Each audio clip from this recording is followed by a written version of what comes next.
जी हम कर रहे थे कल। हमने रेट्स ऑफ रिएक्शन किया था और हमने पढ़ा था कि तीन चीजें अफेक्ट करती हैं रेट ऑफ रिएक्शन। जमन क्या तीन चीजें थी वो? टीचर बोले टेम्परेचर, हम्म। कंसंट्रेशन, कंसंट्रेशन हाँ, कंसंट्रेशन कंसंट्रेशन ऑफ रिएक्टेंट्स और एंड प्रोडक्ट। नहीं, प्रोडक्ट्स की कंसंट्रेशन कैसे चेंज कर सकती हो? आई थिंक तो आपको याद है क्या टीचर? तीन चीजें that effect the rate of reaction? एक था टेम्परेचर, एक था कंसंट्रेशन ऑफ रिएक्टेंट्स और थर्ड चीज क्या थी? वो था रेट। वो था रेट। नहीं, रेट को क्या चीज इफेक्ट करती है? कौन तीन चीजें? एक ओ, टेम्परेचर इफेक्ट करता है, कंसंट्रेशन, और एक एक कंसंट्रेशन, एक टेम्परेचर और एक teacher surface area. Very good, surface area effect करता है। सही है। अब आते हैं हम, टेम्परेचर बढ़ाऊंगी तो रेट पे क्या फर्क पड़ेगा? वो इंक्रीज हो जाएगा। कॉन्सेंट्रेशन बढ़ाऊंगी तो वो भी ये टीचर टेम्परेचर भी इंक्रीज और जिससे हो रेट भी इंक्रीज हो सरफेस, जाएगा। हाँ, और सरफेस एरिया। वो भी इंक्रीज हो जाएगा। सही है। अब एक्सप्लेनिंग रेट देखो, होता क्या है कि रिएक्शन होता कैसे है? यानी सिंपली हम तो लिख देते हैं कि magnesium reacts with HCl to form, क्योंकि मैग्नीशियम एक मेटल है और हाइड्रोक्लोरिक एसिड एक एसिड है, तो the result will be salt which will be magnesium chloride और हाइड्रोजन। बट होता क्या है एक्चुअल में, अगर हम देखें पार्टिकल वाइज या अंडर माइक्रोस्कोप, तो हो क्या रहा होता है? तो ये क्या होता है कि पार्टिकल्स जो होते हैं दे आर बेसिकली कोलाइडिंग। जब कोलिजन्स होती है ना, तब जाके आपका रिएक्शन बेसिकली अकर होता है और प्रोडक्ट्स फॉर्म होते हैं। तो in order for magnesium and acid particles to react together, the particles must collide with each other. अगर तो कोलिजन हो ही नहीं रहा, मेरी बात सुनो, अगर मैं मैग्नीशियम को इस उसमें बीकर में रख दूं और हाइड्रोक्लोरिक एसिड को इस बीकर में रख दूं, मैग्नीशियम एक स्ट्रिप होती है, मैग्नीशियम स्ट्रिप होती है। हाँ, मैग्नीशियम स्ट्रिप को इसमें रख दो और हाइड्रोक्लोरिक एसिड को इस बीकर में रख दो, तो ये दोनों रिएक्ट करेंगे? नो। नहीं। क्यों रिएक्ट नहीं करेंगे? क्योंकि ये आपस में कांटेक्ट में नहीं है। हाइड्रोक्लोरिक एसिड के particles are not in contact with magnesium के पार्टिकल्स। आई बात समझ? यस। तो the basic principle for a reaction to occur is कि द पार्टिकल्स मस्ट कोलाइड, और वो कोलाइड करने के लिए कांटेक्ट में आने चाहिए एक दूसरे से। चाहिए। दूसरी चीज, the collisions must have enough energy to be successful. In other words, enough reaction to break the bonds to allow the reaction to occur. अब मेरी बात सुनो, जब मैग्नीशियम और हाइड्रोक्लोरिक एसिड रिएक्ट करते हैं तो क्या फॉर्म होता है? मैग्नीशियम क्लोराइड यस और टीचर प्लस हाइड्रोजन फॉर्म होता है। यस। तो यहाँ पे जो H और हाइड्रोजन और जो क्लोरीन का बॉन्ड है ये टूट गया ना, या तो इसका मतलब है कि जब हाइड्रोजन क्लोराइड HCl के जो पार्टिकल्स, जो मॉलिक्यूल्स हैं, अगर वो मैग्नीशियम के पार्टिकल्स से इनफ एनर्जी के साथ कोलाइड करते हैं, तभी ये पॉसिबल है कि ये बॉन्ड टूट सके। अगर तो ऐसा आके हल्के से मिलने, इतनी जोर से कोलिजन नहीं हो रही, इतनी एनर्जी से कोलिजन नहीं हो रही, तो हाइड्रोक्लोरिक एसिड का बॉन्ड ही नहीं टूटेगा। और जब तक हाइड्रोक्लोरिक एसिड का बॉन्ड नहीं टूटेगा, मैग्नीशियम क्लोरीन के साथ रिएक्ट ही नहीं कर सकता। यस सही है? समझ आ रही है? समझ टीचर। सही है। तो for a particle for successful, इसको बोलते हैं, अगर तो ये मैग्नीशियम के पास इतनी एनर्जी थी कि उसने क्लोरीन को, क्लोरीन और हाइड्रोजन के बॉन्ड को तोड़ दिया और क्लोरीन से बॉन्ड फॉर्म कर दिया, तो ऐसे कोलिजन्स को हम बोलेंगे कि दे वर सक्सेसफुल कोलिजन्स। सही है, सक्सेसफुल कोलिजन्स। अब यहाँ पे ये क्या है? कोलिजन थ्योरी है। ये हमने क्या पढ़ी? यहाँ पे दो चीजें पढ़ी हमने, particles must collide with each other or the particles must have enough energy, a collisions must be enough, must have enough energy to be successful, ताकि successful collisions हो। in other words, enough energy to break the bonds। ये छोड़ दो पहले। सही है। ये चीज क्या है? ये collision theory है। collision theory क्या है? जमन, collision theory क्या है? जो कोलिजन कर दी जाती है क्या? टीचर, जिसमें पार्टिकल्स कोलाइड करते रहते हैं एक दूसरे के दो चीजें है ना collision theory में, दोनों बताओ। टीचर, पहली है कि वो कोलाइड करते रहते हैं एक दूसरे के साथ और दूसरी है कि उनके पास इतनी एनर्जी होती है कि वो खुद के लिए ब्रेक कर लेते हैं बॉन्ड। इतनी नहीं, आप गलत, लाइक कॉन्सेप्ट सही है बट फ्रेज गलत कर रही हो। कोलिजन थ्योरी है कि पार्टिकल्स के पास इतनी एनर्जी होनी चाहिए, नहीं, पहला तो है कि पार्टिकल्स एक दूसरे से कोलाइड करने चाहिए, और फिर जब कोलाइड कर रहे हैं तो उनके पास उतनी एनर्जी होनी चाहिए कि वो सक्सेसफुल कोलिजन कहलाए। आई बात समझ? Yes.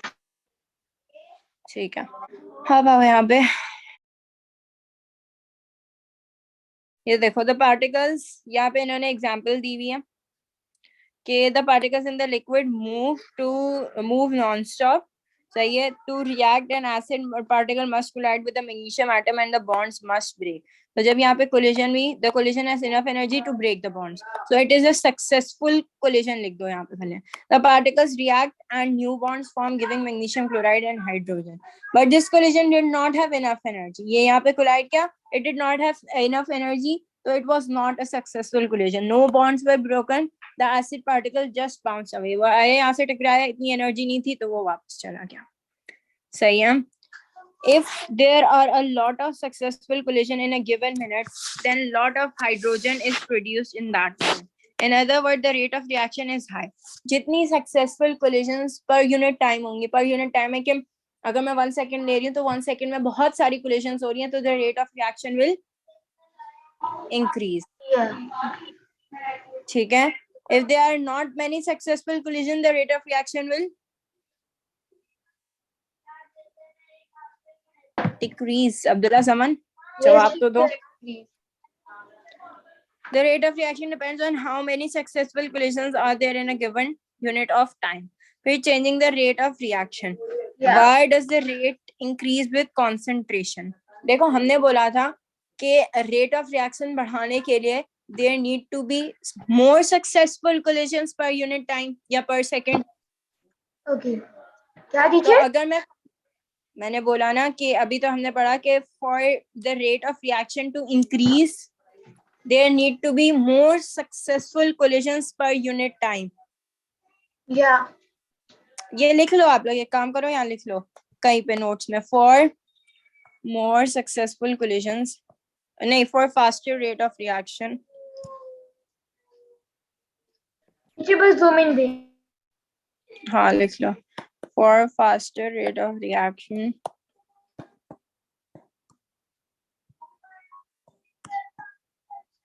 For faster rate of reaction, there need to be more successful collisions per unit time.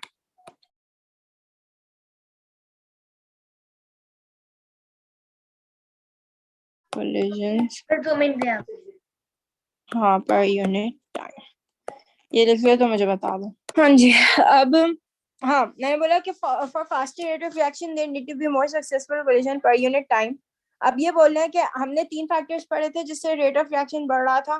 पहला फैक्टर था कॉन्सेंट्रेशन, मैं बोला था कॉन्सेंट्रेशन ऑफ रिएक्टेंट्स बढ़ाओगे तो रेट ऑफ रिएक्शन भी बढ़ जाएगा। भी बढ़ जाएगा। Very good.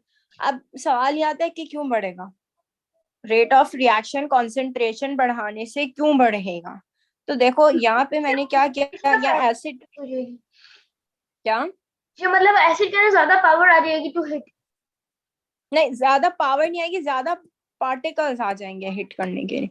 अब यहाँ पे देखो इन्होंने ऐसे एग्जांपल दी हुई है कि यहाँ पे एसिड के पार्टिकल्स हैं 1 2 3 4 पार्टिकल्स हैं, और यहाँ पे देखो 1 2 3 4 5 6 7 8 9 10 11। अब चांसेस ज्यादा है ये भी आए फॉरन, ये भी आ जाए, ये भी आ जाए, ये भी आ जाए। यहाँ पे क्या है, यहाँ पे चांसेस कम हो जाते हैं इसके, ये भी आ रहा है, ये भी आ रहा है, ये भी, पॉसिबिलिटी कम हो जाती है कि चारों के चारों साथ हैं। यहाँ पे पॉसिबिलिटी है कि फॉर एग्जांपल ये 3 साथ आ गए, सही है, ये 3 साथ आ गए, या फॉरन जल्दी जल्दी अवेलेबिलिटी है तो ये जल्दी जल्दी टकराएंगे, मोर सक्सेसफुल कोलिजन्स होंगी, और मोर सक्सेसफुल कोलिजन्स होंगी तो रेट इंक्रीज हो जाएगा। इंक्रीज हो जाएगा। आई बात समझ कि कॉन्सेंट्रेट करने से हमारा रेट ऑफ रिएक्शन क्यों बढ़ जाता है? Yes. The more the successful collisions there are, the faster the reaction. आई बात समझ? ठीक है। अच्छा, this also explains why the reaction between magnesium and hydrochloric acid slows down over the time. हमने ये ग्राफ पढ़ा था, ये ग्राफ पे हमने बोला था रेट कब सबसे ज्यादा होती है? जमान आप बताओ। टीचर जब फास्टेस्ट रेट किस पॉइंट पे होती है? बिगिनिंग में, यहाँ पे स्टार्टिंग में। क्यों? टीचर क्योंकि वो लाइक लेस टाइम में ज्यादा कर रही होती है। नहीं, लेस टाइम में, वो तो ऑब्वियसली बात है लेस टाइम में, बट कोई वजह होगी ना फास्टर रेट होने की। तो उसके पास ज्यादा वो होंगे पार्टिकल्स।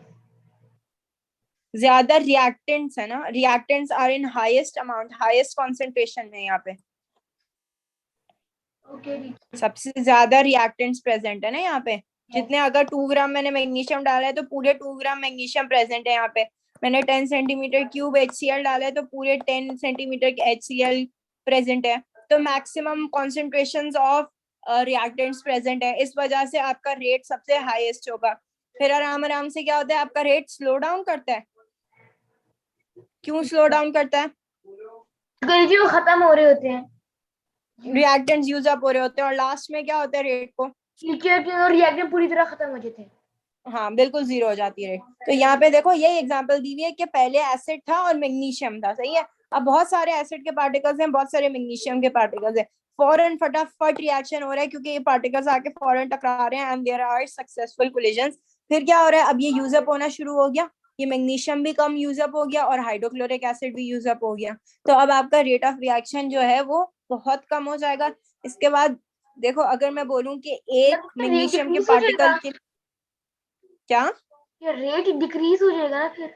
हाँ एग्जैक्टली, रेट डिक्रीज हो जाएगा। फिर मैं बोल रही हूँ कि एक मैग्नीशियम के पार्टिकल के लिए एक HCl का पार्टिकल है, तो अब क्या होगा कि ये तीन जो HCl के पार्टिकल्स बचे हुए हैं ये तीनों भी यूज हो जाएंगे, और मैग्नीशियम के 3 काट दो यहाँ से।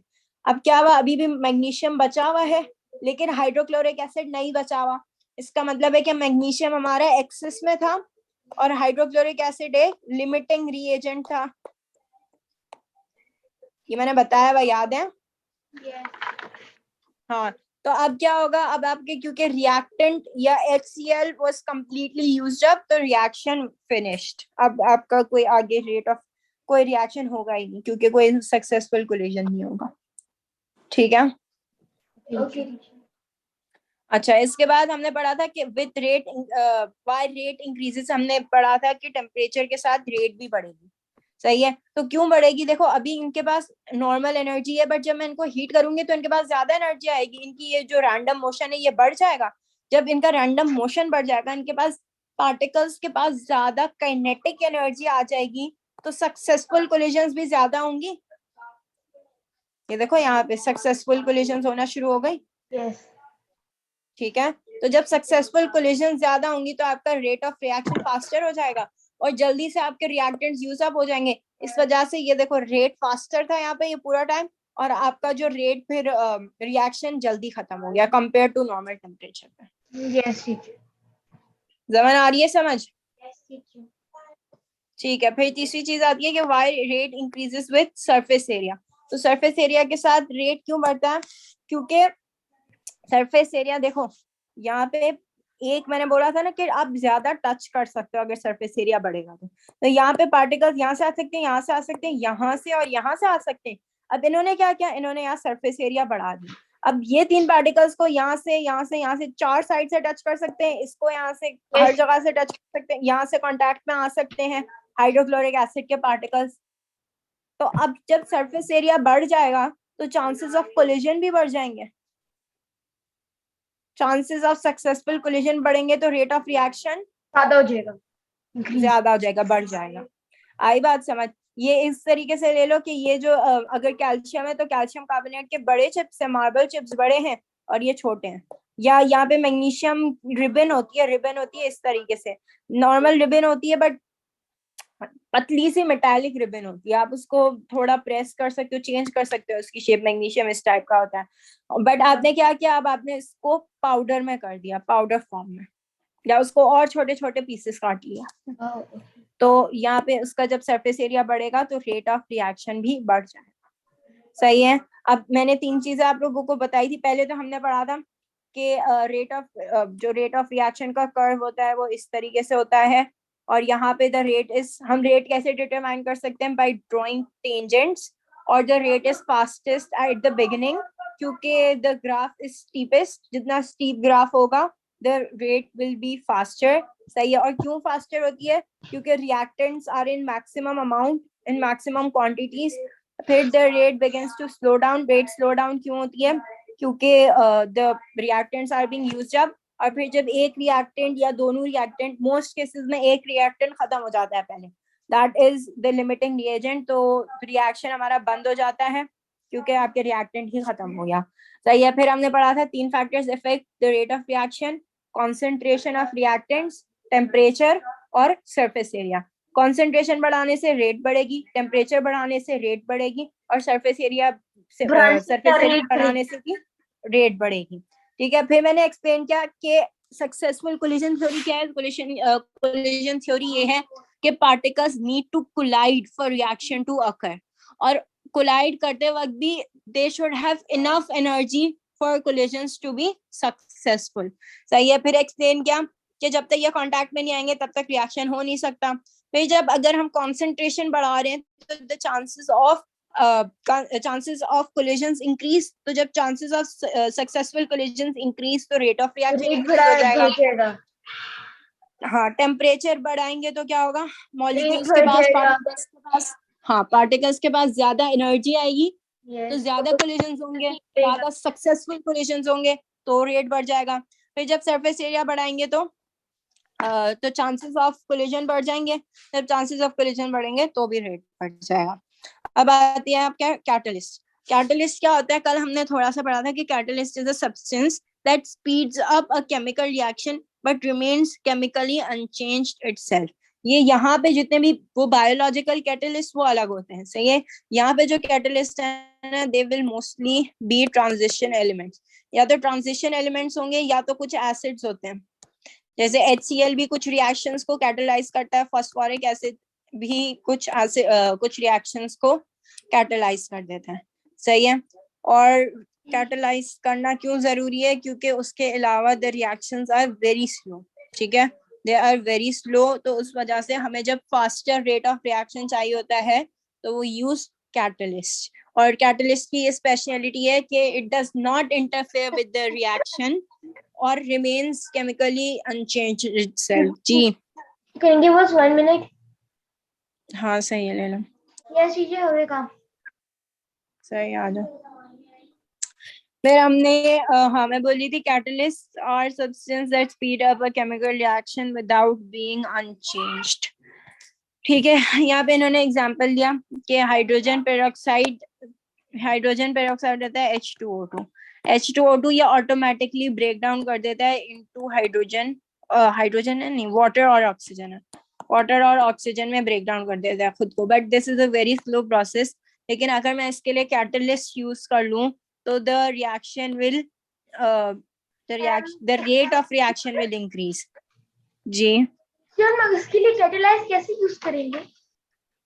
कैटलिस्ट, हाँ इसमें कैटलिस्ट क्या होता है? इसमें कैटलिस्ट होता है मैग्नीज ऑक्साइड. मैं क्या करूंगी? मैं मैग्नीज ऑक्साइड डाल दूंगी और मैं मैग्नीज ऑक्साइड डाल दूंगी तो क्या होगा कि आपका रेट ऑफ रिएक्शन बहुत जल्दी बढ़ जाएगा.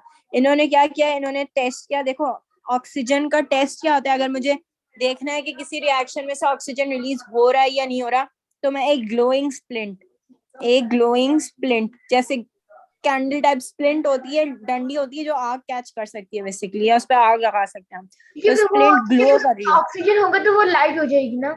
हाँ वो लाइट कर जाएगी. तो यहाँ पे बहुत स्लोली प्रोड्यूस हो रहा है. इतना स्लोली प्रोड्यूस हो रहा है कि ऑक्सीजन भी काफी near to basically light up the splint. अब मैंने क्या किया? मैंने मैग्नीज ऑक्साइड डाला, तो मैग्नीज ऑक्साइड से रेट ऑफ रिएक्शन इतना बढ़ गया कि अब ऑक्सीजन की प्रोडक्शन और वाटर की प्रोडक्शन बहुत ज्यादा बढ़ गई. तो जब इसकी प्रोडक्शन बढ़ गई तो हमारा जो लाइटेड स्प्लिंट ग्लोइंग स्प्लिंट है वो लाइट करेगा.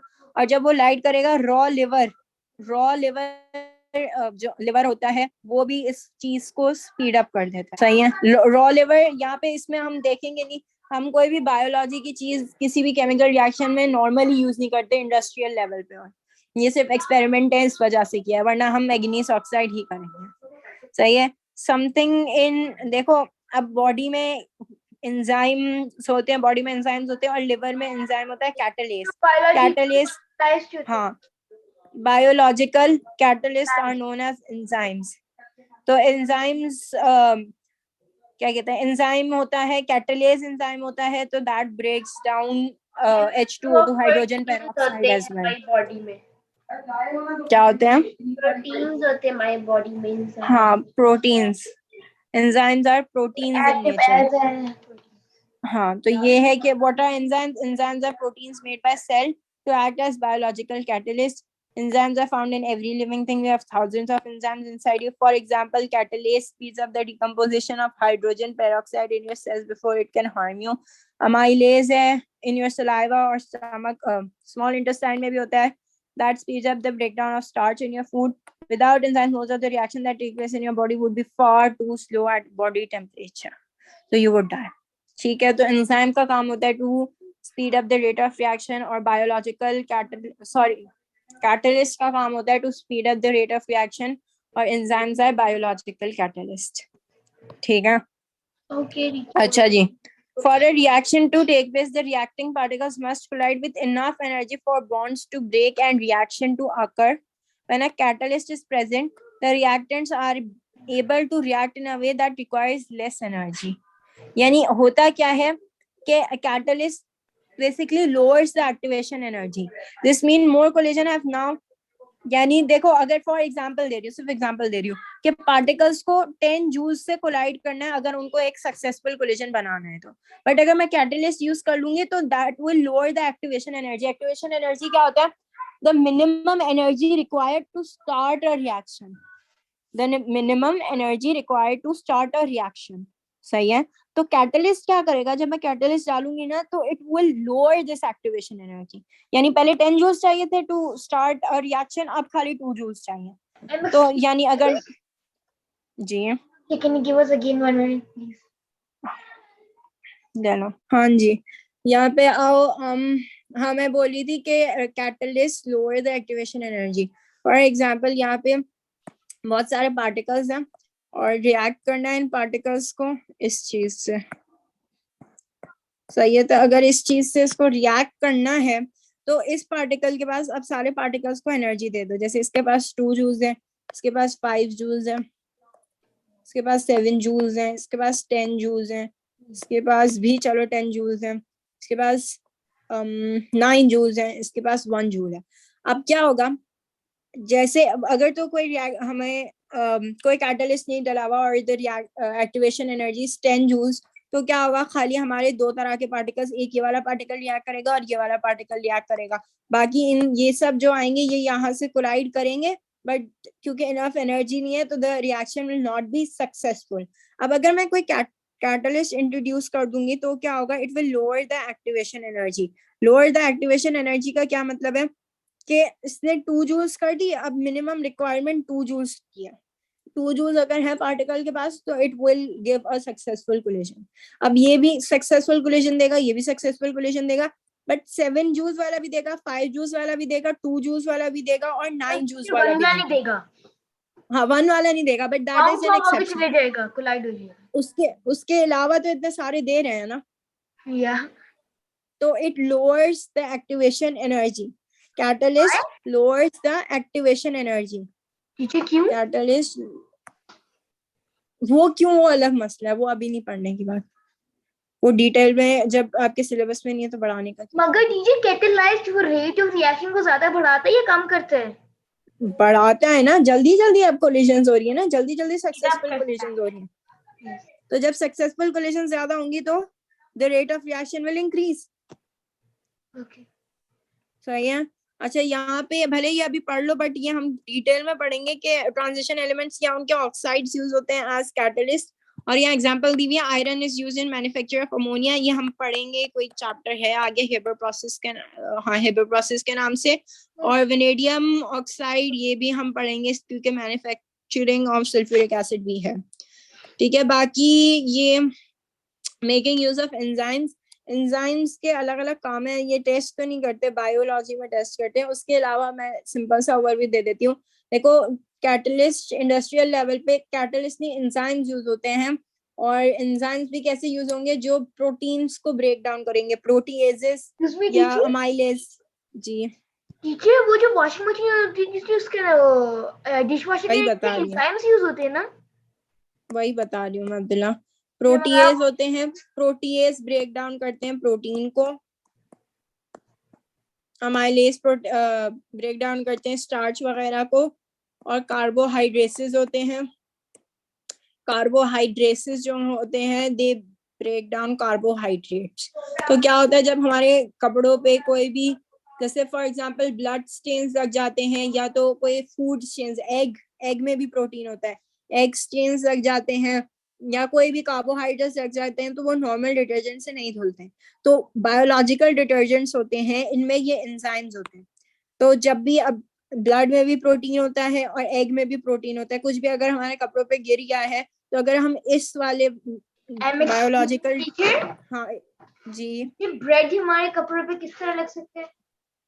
क्या ब्रेड हमारे कपड़ों ब्लड ब्लड ऐसे लग सकता है। ब्रेड आपने बोला ना, ब्रेड नहीं, मैंने ब्लड बोला, मैंने ब्लड बोला। और ब्लड मेडिकल वगैरह के जो डॉक्टर्स और होते हैं, सर्जन्स होते हैं, उनके कपड़ों पे आराम से लग सकता है। तो इसका मतलब ये नहीं कि वो कपड़े फेंक देने चाहिए। ब्रेड बोल रही ब्रेड, ब्लड और एग तो कुकिंग के वक्त लग सकता है ना। तो ब्लड और एग अगर जब लग जाता है तो फिर उनको धोने के लिए, उनको वो स्टेन्स रिमूव करने के लिए हम बायोलॉजिकल डिटर्जेंट्स यूज कर सकते हैं, क्योंकि उनके पास उसमें प्रोटीएज एंजाइम होता है that can break down proteins. ठीक है, इसी तरीके से कोई भी चीज कार्बोहाइड्रेट्स वगैरह है जिसमें वो अगर कपड़ों पे लग जाती है, तो we can use the detergents, क्योंकि वो कार्बोहाइड्रेट्स उसको ब्रेक डाउन कर देंगे। जी टीचर, बायोलॉजिकल डिटर्जेंट्स किसी और चीज को धो सकते हैं, जैसे कि टीचर नॉर्मल कपड़े? हाँ, नॉर्मल कपड़े भी धो सकते हैं, बट बायोलॉजिकल डिटर्जेंट्स एक्सपेंसिव होते हैं, तो फिर वो फालतू में क्यों आपको नॉर्मल चीजों के लिए जस्ट आस्किंग। हाँ, आप कर सकते हो, बट जो the purpose is to basically remove proteins and carbohydrates वगैरह। अच्छा, जो एंजाइम्स होते हैं, enzymes are temperature and pH sensitive, they can get denatured. ठीक है, ये चैप्टर हमारा खत्म हो गया और टाइम भी खत्म।